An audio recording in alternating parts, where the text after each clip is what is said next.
नमस्कार सहकारी मित्रांनो, माझ्या यूट्यूब चॅनलला आपल्या सर्वांचे पुनश्च एकदा हार्दिक स्वागत आहे। आपण जर सरकारी कर्मचारी किंवा पेन्शनधारक किंवा कुठेही शासकीय सेवेत नोकरीला असा तर ही खास बातमी मी आपल्यासाठी घेऊन आलेलो आहे। पण तत्पूर्वी आपण आमच्या चॅनलवर नवीन असल्यास चॅनलला निश्चितच सबस्क्राईब करा आणि बेल आयकॉनला प्रेस करून ऑल नोटिफिकेशन्स ऑन करा, जेणेकरून आपल्याला व्हिडिओचे सर्व नोटिफिकेशन्स सर्वात अगोदर हे प्राप्त होतील। नुकताच गणेशोत्सवाचा शेवटचा दिवस होता। येत्या काही दिवसांनी आता नवरात्र उत्सवाला सुरुवात होणार आहे। नवरात्र उत्सवानंतर विजयादशमी अर्थातच दसरा आणि त्यानंतर दिवाळीचा सण साजरा होणार आहे। दरम्यान यंदाची दिवाळी सरकारी कर्मचाऱ्यांसाठी खूपच आनंदाची ठरणार आहे, कारण की दिवाळीच्या आधी सरकारी कर्मचाऱ्यांची एक प्रलंबित मागणी पूर्ण होण्याची शक्यता आहे। यामुळे सरकारी कर्मचाऱ्यांच्या पगारात मोठी वाढ होणार आहे। सदर नोकरदार मंडळीचा किमान मूळ पगार तब्बल 8,000 रुपयांनी वाढणार आहे। सध्या सरकारी कर्मचाऱ्यांचे 7वा वेतन आयोग चालू आहे। वेतन आयोगाचा आतापर्यंत इतिहास पाहिला असता पहिला वेतन आयोग 1946 मध्ये लागू झाला होता।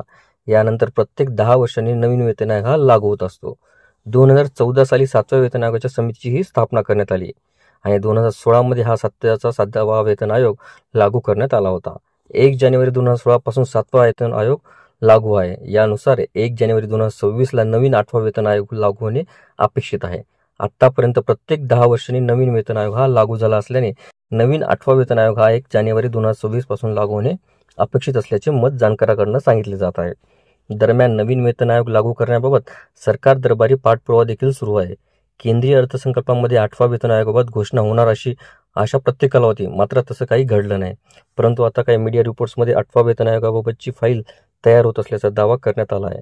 8व्या वेतन आयोगाची फाईल जवळपास अंतिम टप्प्यात असून येत्या काही दिवसांमध्ये या संदर्भात सकारात्मक निर्णय होण्याची शक्यता आहे। यामुळे दिवाळीच्या आधी 8वा वेतन आयोगाबाबत हालचाली पाहायला मिळू शकतात असे बोलले जात आहे। 8वा वेतन आयोग लागू झाल्यास केंद्रीय कर्मचाऱ्यांच्या किमान मूळ पगारात 8,000 रुपयांची वाढ होणार आहे। म्हणजेच किमान मूळ पगार 18,000 रुपयावरून थेट 26,000 रुपये होणार आहे। आपल्याला व्हिडिओ आवडले असल्यास चॅनलला नक्कीच लाईक, शेअर आणि कॉमेंट्स करायला विसरू नका। तसेच चॅनलला ऑल नोटिफिकेशन्स ऑन करून सबस्क्राईब करा, जेणेकरून व्हिडिओचे सर्व नोटिफिकेशन्स आपल्याला सर्वप्रथम मिळतील।